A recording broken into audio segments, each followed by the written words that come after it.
On Chetasikas, mental factors, and Akusala Chetasikas, unwholesome mental factors. Chetasika, mental factors of concomitants. Chetasikas determine the mind. In the chapter on Chitta, mind, the concepts of good and evil minds have already been explained. But as the only function of the mind is to know the objects, it cannot by itself make good or evil. It arises together with different mental factors, chetasikas. It becomes good or evil accordingly, under the influence of good or evil mental factors. Mental factors associated with the mind induce it to become good or evil. Example: even though water is in itself colorless, it becomes red, yellow, blue, or black, respectively, on addition of red, yellow, blue, or black dye. In like manner, the mind behaves. Therefore, you should next pursue the study of mental factors, so that you may understand good and evil minds. Maxim: mind can only know objects. It by itself cannot determine good or evil. It is on account of the different chetasikas, mental factors, that the mind becomes good or evil. 14 unwholesome mental factors that influence the mind, akusala chetasikas. 1. Moha equals delusion. 2. Ahirika equals shamelessness. 3. Anotapa equals utter recklessness, not having normal dread. 4. Udacha equals distraction, restlessness. 5. Loba equals greed. 6. Diti equals wrong view. 7. Mana equals conceit. 8. Dosa equals hatred, anger. 9. Isa equals envy. 10. Macharya equals jealousy, selfishness. 11. Kukucha equals worry. 12. Dina equals sloth. 13. Mida equals torpor. 14. Vichikicha equals skeptical doubt. A plus kusala equals opposite of plus good equals unwholesome.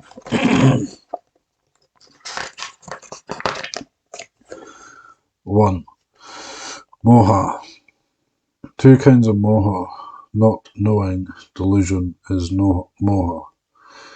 It is of two kinds, namely anusaya moha and pariyutana moha. The term anusaya means inherent tendency or lying latent. The term pariyutana means rising up. Therefore, delusion, which always accompanies the mind of beings, is called anusaya moha, the latent delusion. The delusion that occasionally arises together with the mind is called pariyutana moha, the rising up delusion. Anusaya moha. Just as there is poison in a tree that bears poisonous fruits, just so in the mind continuum of beings there is an element dhatu which keeps hidden the Dhamma that ought to be known. That element is called anusaya moha, the latent delusion. Because of the concealing action of anusaya moha, worldlings, putujana, are unable to realize penetratingly the three characteristics of anicca, impermanence, dukkha, suffering, and anatta, non-self. Neither do they grasp the Four Noble Truths, nor Paticca Samuppada, the law of dependent origination, in a comprehensive manner. Worldlings cannot identify the latent delusion with their limited knowledge. Nowadays, even though people claim to know about anicca, dukkha, anatta, etc., through book learning, their knowledge is superficial. It is not clear, penetrative realization. Even when one becomes a stream winner, Sotapanna, once returner, Sakadagami, and non-returner, Anagami, Anusaya Moha only becomes thinner and thinner. Only when one attains arahantship, the Anusaya Moha Dhatu, the latent delusion, is completely eliminated. Therefore, even at the moment of performing good deeds or wholesome actions before becoming an arahant and arahant, Anusaya Moha is present. It is only lying latent and quiet. Parayutana Moha. When Moha rises together with the mind, it is said that the bad mind, the unwholesome one, has appeared. Because of the concealing nature of this Parayutana Moha, evil consequences which one may suffer in future are not understood, and the evils of unwholesome actions of the present are also not understood. Therefore, even the learned and virtuous cannot see the evils of Moha, and will commit wrong deeds when Moha arises. This Moha in the domain of evils is the most wicked. In this world, all wickedness and stupidity originate from Moha. Moha is the tap root of all evil. The wise overwhelmed by delusion.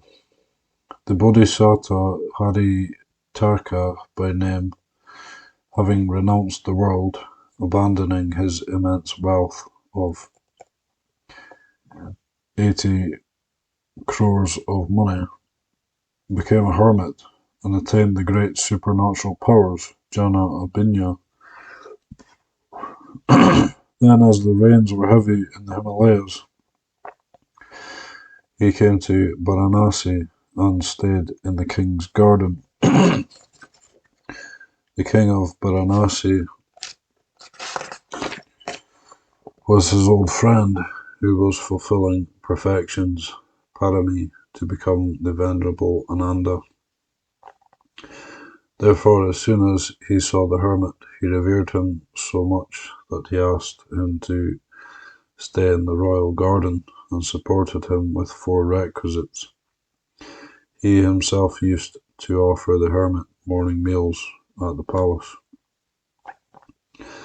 Once, as a rebellion broke out in the country, the king himself had to go out to quell it. Before setting out with his army, he requested the queen again and again not to forget to look after the hermit. The queen did as told. One early morning, she took a bath with scented water and put on fine cloths and lay down on the couch waiting for the hermit. The Bodhisattva came through space with his supernormal power abhinya and arrived at the palace window. Hearing the flutter of the hermit's robe, the queen hastily rose from her couch, and her dress fell off her. Seeing the naked queen, the Anusaya Moha, which lay dormant in his mind continuum, rose to the stage of Parayutana Moha, and filled with lust, he took the queen's hand and committed immoral transgression like a monster ogre. Note: we should consider the stupidity arising through Moha in this story seriously. If such Moha did not appear in him, he would not have committed such an evil deed, even with the king's consent.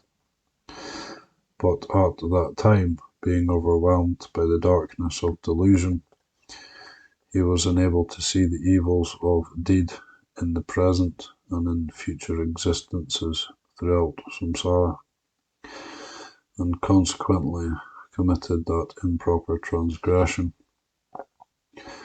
The jhana abhinya, which he had acquired through practice for all his life, was also unable to dispel the darkness of moha. Instead of being overwhelmed by moha, the jhana abhinya powers themselves vanished from him.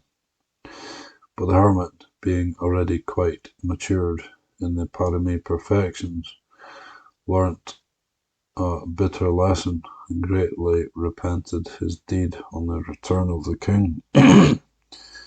He endeavoured again to gain his jhana abhinya, and contemplating, I have done wrong because of dwelling in close proximity with the people, returned to the Himalayas. Not knowing is not always moha. As moha is explained as not knowing, some people think that not knowing a subject which one has not studied, not knowing places where one has not been to, not remembering names which one has not been acquainted with, are also moha. Such kind of not knowing is merely lack of knowledge. It is not real moha at all. Hence, it is not an unwholesome mental factor. It is merely the absence of recognition, perception, sanya, not having perceived it before. Even arahants have such a kind of not knowing, let alone ordinary common worldling. Even the Venerable Sariputta, who is second only to the Buddha in wisdom, taught a meditation practice inappropriate to a young bhikkhu. Thinking that the young bhikkhu was at the lustful age, he prescribed asubha kamatana, meditation on unpleasant objects, example, decaying corpses,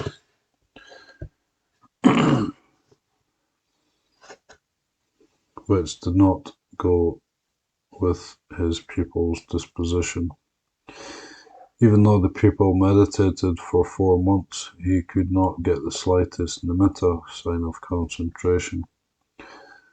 Then he was taken to the Buddha, who created and gave him a lotus blossom suitable to his disposition, and he was delighted.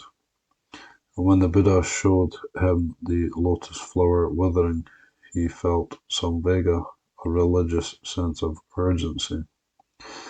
The Buddha then gave him the discourse designed to make him realize the characteristics of anicca, dukkha, anatta, and he became an arahant. Herein note the infinite knowledge of the Buddha, and also note that there are things not known to the Venerable Sariputta, who was already free from delusion. Thus even the Venerable Sariputta did not know things beyond his ken. Thus, not knowing things which have not been taught, and those which belong to the domain of the sages, is not moha. It is merely the frailty of their knowledge or learning. For example, take the case of a man who cannot see a faraway object in broad daylight. It is not due to a barrier concealing the object from eyesight. It is only because of the weakness of his eyesight. Gross and fine moha. The moha which cannot discern between what is unwholesome or vice and what is wholesome or virtue is rather gross. The moha which prevents realization of anicca, dukkha, anatta, nature of mind and matter, the Four Noble Truths, and the law of dependent origination, is comparatively fine moha. The mind which is accompanied by moha is called delusive mind, foolish mind, and one who is overpowered by delusion is called variously the fool, the nincompoop, the dumb, the dull, the wild, the stupid, the useless. This world is in utter darkness. Only few people in this world can perceive extraordinarily. Just as only a few birds can escape from the net, people who can be reborn in the abode of the Devas after death are very few in number. Dhammapada v. 174. Here ends the explanation about moha, delusion. 2. Ahirika, lack of moral shame. Lack of moral shame is called ahirika. All immoral, unwholesome deeds are like feces. Shamelessness, ahirika, is like a village swine. Feces is very disgusting. Being soiled with it is embarrassing in the presence of people, but for the swine, feces is fine food. It is not disgusting, and so there is no need to be embarrassed when soiled with it. Swines surely enjoy rolling about in feces and partaking of it.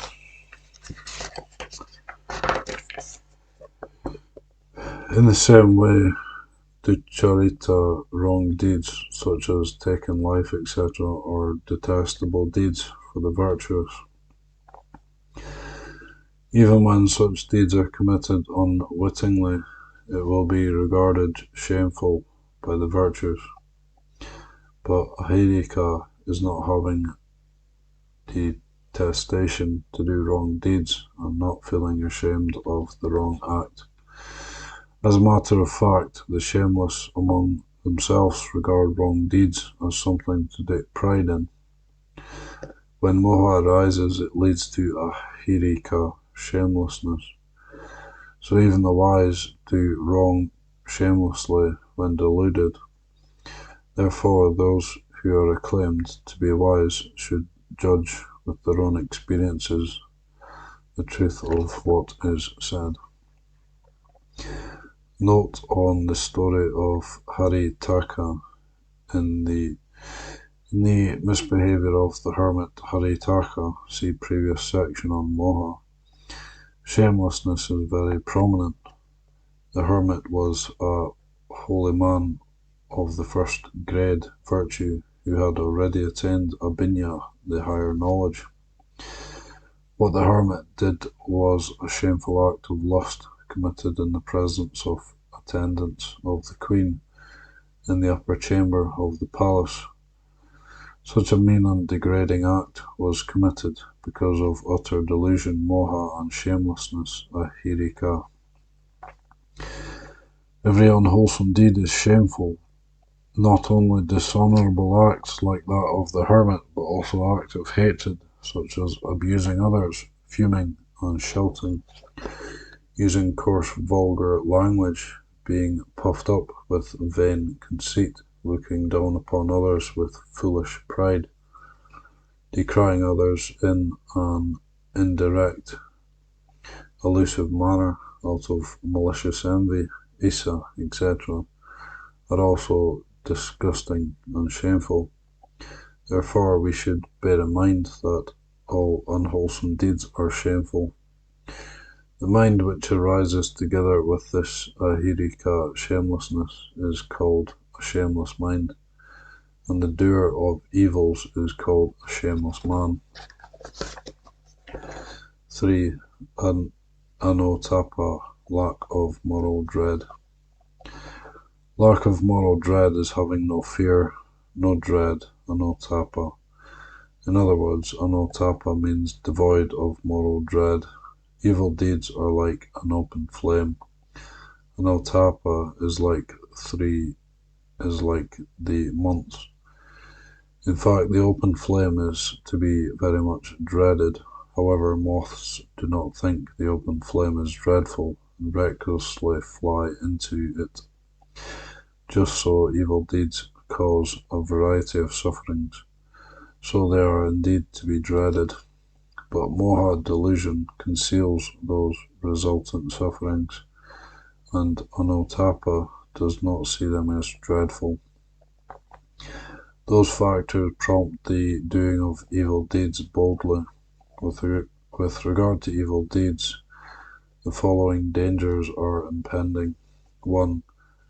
Atta nu vada bhaya is the danger of having to blame, despise oneself, losing self-respect, and having no self-esteem. Such a person will be oppressed by the thought, though many people think I am a virtuous gentleman, I know myself, I am not a virtuous man as they think. So. I am a wicked man who does evil deeds thievishly. Atta equals oneself plus anuvada equals blame. 2. Paranuvada bhaya is the danger of being blamed, being despised by others in this way. You are a wicked one, doing unwholesome evil deeds. Para equals by others, anuvada, blame. 3. Danda bhaya is the danger of sufferings and punishments such as being killed by others for having committed murder, being beaten by the owner for having stolen his property, being killed for committing adultery, being imprisoned for various criminal acts. 4. Digati bhaya is the danger of suffering from great remorse over one's evil deeds only on one's deathbed, and the prospect of being reborn in the 4 woeful abodes in the next existence. Through artfulness, guile, and cunning, one may be able to avoid the first 3 dangers brought about by his evil deeds, but one will not be able to avoid the danger of falling into the 4 planes of misery in the next existence. Hence, evil deeds are very dreadful indeed. However, when anotapa steps in, even the wise, who normally dread evil acts, are inclined to commit fearful deeds without shame or dread. Note on the story of Haritaka. Herein, the case of the Bodhisattva, the hermit Haritaka, should be reviewed. There are so many dreadful things in the story. Needless to say, the hermit suffered from the danger of blaming himself and losing self-respect, atta mu vada bhaya. As the bad news the king's teacher, the hermit, had done wrong with the queen spread over the whole town during the absence of the king, he suffered from the danger of being blamed by others, paranuvada bhaya. If the king, the would-be Ananda, were not a virtuous man fulfilling parami perfections, he would not have cared for the hermit's life as much as a blade of grass for his transgressions. It was on account of the king's virtue that he narrowly escaped from being sentenced to death. As Anotapa came in, the hermit dared to commit such an immoral act without fear of capital punishment. The mind which arises together with this recklessness is called Anotapachita. Just as the village swine does not abhor feces, the shameless man is not ashamed of his evils.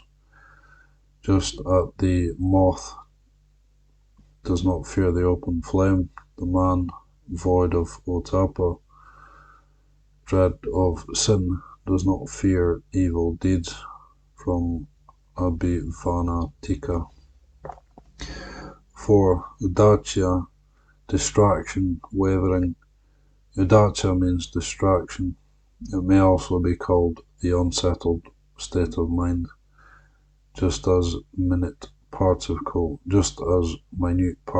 of ash fly about when a stone is thrown into a heap of ash.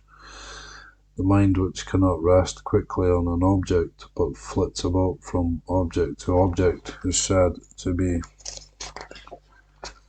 distracted. The mind arising together with Udacha is called the distracted mind. When one is overpowered by distraction, one will become a drifter, a floater, a loafer, an aimless person. Nandatera's inability to concentrate. When Nanda, the young prince, was about to marry Janapada Kalyani, Buddha took him to the monastery and ordained him a bhikkhu. He was so distracted that he could not concentrate on the Dhamma, his mind wandering back often to Princess Janapada Kalyani. In this story, Prince Nanda's state of mind, which is unable to concentrate on Dhamma, is a good example of Udacha. The feeble power of Udacha. Udacha is the inability to concentrate on any object steadfastly. Being distracted, one's mind wanders from this object to that object. Although Udacha is a kusala, unwholesome nature, because it does no evil deeds effectively, it has no power to throw one into apayas, the four woeful worlds, as greed, hatred, and delusion do. 5. Lobha, greed. Lobha is greed, i.e. craving for sensual pleasure, but wanting to attain nibbana, wanting to get dhamma, wanting to be learned, wanting wealth for giving charity to the poor, are not lobha. They are called chanda, desire, which will be dealt with later. Other terms for greed. Lobha is also termed pema or tanha or raga or samudaya. The term pema is used for the love exchanged between sons and daughters, brothers and sisters, husbands and wives, or members of the family, relatives, etc. Therefore, pema means sincere love. This kind of sincere love is also called samyojana, which means binding. Samyojana binds one person to another as a rope does. It makes one inseparable from the other. The five senses, namely sight, sound, smell, taste, and touch, are sensuous objects, desired and cherished by people. They are called kamaguna. Kama equals desirable, and guna equals chords. Like hunger and thirst, intense desire for these desirable objects that surpass ordinary wish is called tanha, craving. One who hankers after another of the opposite sex is labelled mad with lust. Tanha means craving or hunger. Of the five sensuous objects, bodily touch, sexual union, is the most longed for, when it is called raga, lust. Raga also means clinging or attachment for something, just as colour fastening on dyed cloth. Raga is lobha, which clings to a person. These are not literal meanings. They are classified according to common usage. In the classification of the Four Noble Truths, lobha is termed samudaya. It means the cause of suffering to be. All beings who cannot do away with lobha have to wander around and around in the cycle of rebirths, accompanied by suffering. The suffering, immense or petty, being undergone now by all beings, originates in this tanha, lobha or samudaya. Therefore, the more intense the greed, the more severe the suffering, and vice versa. If there is no greed, there is no suffering at all. The mind which arises with lobha is called the greedy mind, craving mind, lustful mind, or bonded mind. Persons with such minds are called the greedy, the craving, the lustful, or the fettered. Greed does not get diminished. If greed, which is called craving or lust, is not controlled by Dhamma and allowed to go on by itself, it will never get diminished. As the protruding horn of a calf grows longer and longer as it grows older, the greed of a man which accompanies him since the embryonic stage increases with age. The aged, who cannot control greed, are blamed with the words, "The hair not droops with sighs." Foolishness grows with age. Drinking salty water. Since birth, children begin to love their parents, relatives and friends, etc. As they grow older, they develop fondness and affection for playmates and friends. As they are being led by basic instinct, they become thirstier and thirstier for love, as if they had drunk salty water. Then they drink it again and again and become more and more thirsty. Being thirsty for sensuous objects, they indulge in it as they are unable to see the impending sufferings. They swirl about merely in the sea of love. Love, love. The more they love, the more they are insatiated. Just as they cannot quench their thirst by drinking salty water, love, prema, tanha, turns a blind eye to one's defects. Expecting happiness through love, one nurtures love. This is the way of love, the nature of love. An ancient poem.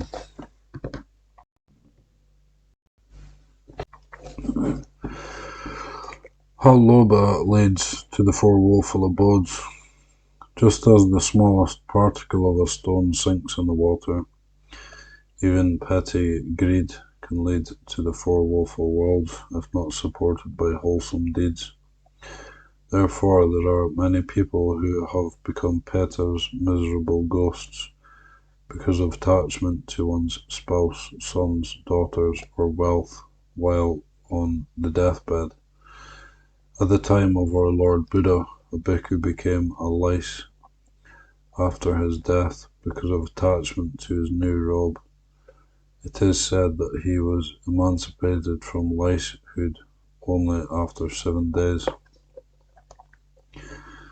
Lobha will not lead to the four woeful worlds if supported by wholesome deeds. Even though there is attachment, prema, tanha, for each other, people will not be thrown down to the lower woeful worlds if they get the support of wholesome deeds. For example, a stone sinks in water but will float if carried on a boat. Therefore, in the Jataka stories, there are instances of those who are not yet free from tanha, prema, becoming close partners to fulfill parami, perfections, together. Point to ponder. Having established a harmonious relationship, husband and wife do not want to part with each other. They want to fulfill parami, perfections, together and attain nibbana. A good lady, Sumita by name, made a wish to be always together with the Bodhisattva Sumedha, Mahakassapa to be, and Bada to be, did the same. They fulfilled their parami together for many eons. Are these instances of chanda, wish, which will be dealt with hereafter, or of tanha, prema? It needs to be pondered upon. Verdict. Indeed, the persons in the stories are good, virtuous people. The wish to associate with the virtuous is kusala chanda, wholesome, willful desire. They are also persons of morality who are practicing parami. In the Pali Canon, mention is made thus: the wish of the virtuous is always fulfilled. Through chanda, everything is accomplished. Therefore, even though they may have had tanha, prema, which bind them together, because of their strong chanda, wholesome wish, the bodhisattva, etc., became partners in fulfilling parami together. as determined by the wholesome deeds they had performed. Ijati bhikkhave silavato cheto panidi visuddhata. Bhikkhus, the wish of the virtues is so pure that it will be fulfilled. Pali Canon, Anguttara Nikaya.